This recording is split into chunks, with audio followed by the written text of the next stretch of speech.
Thank you, Madam Chair. I'll have two questions, one for Mr. Dennis and one for Ms. Leigh Fleury.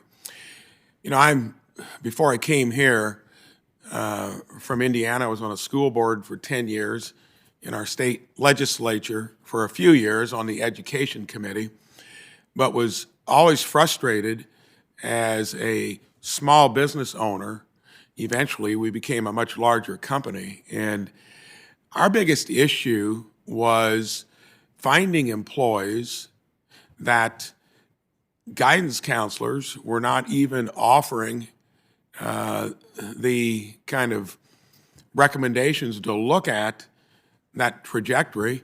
Curricula was certainly not in place to provide that kind of knowledge.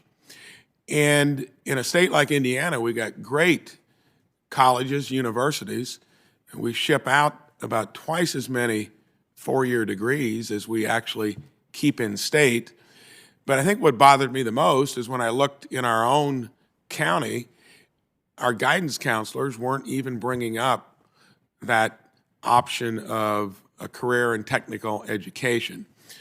That's bolstered by the fact that not only were we exporting four-year degrees, half of that advice given to individuals sends you into a journey where half don't complete it. They come away losing time and in debt. About a third of the ones that get a four-year degree have not been guided in a way to where it's really marketable. And I have to imagine that is even worse for individuals with disabilities when you've got a system that doesn't seem to be looking at the marketplace. Mr. Dennis, I'd love to hear your opinion on whether you think we're guiding kids and now parents, because they've had a kid or two probably back in the basement after being misguided. Have you seen that same issue? And could you maybe expound on why that might be even worse for individuals with disabilities if you're not getting the proper guidance? Thank you again for your question. So what you will see across almost all segments of our world is a soft bigotry of low expectations for persons who experience a disability. So many times, oftentimes out of good intentions, family members, advisors, and throughout the education system, including post-secondary, often do a really quick assessment based on what it appears a person can do and do a lot of advising from the aspect of keeping people safe.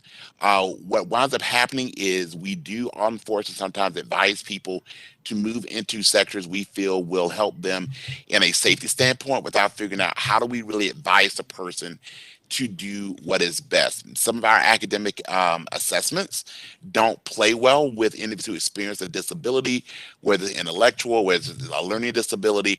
So the results of that are sometimes can be skewed. The other big piece of it is because of the increased cost of being a person with a disability. Many times, doing a 2 to 4 year academic degree is not the best standpoint for them due to their life situation. So many times, there's a need to increase individuals doing things such as a registered apprenticeship.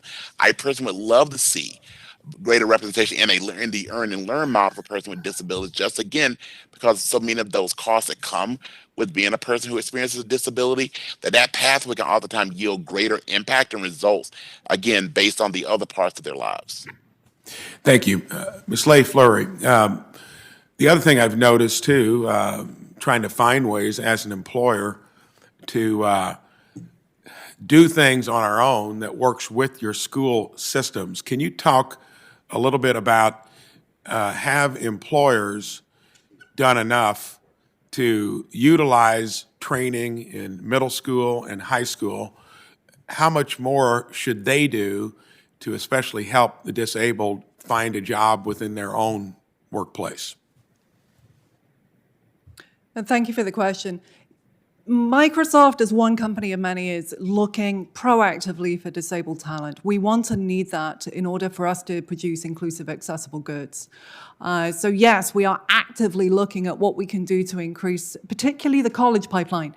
where we know there is a heavy drop-off between high school and college. It's one of the most significant drop-offs, often because of cost.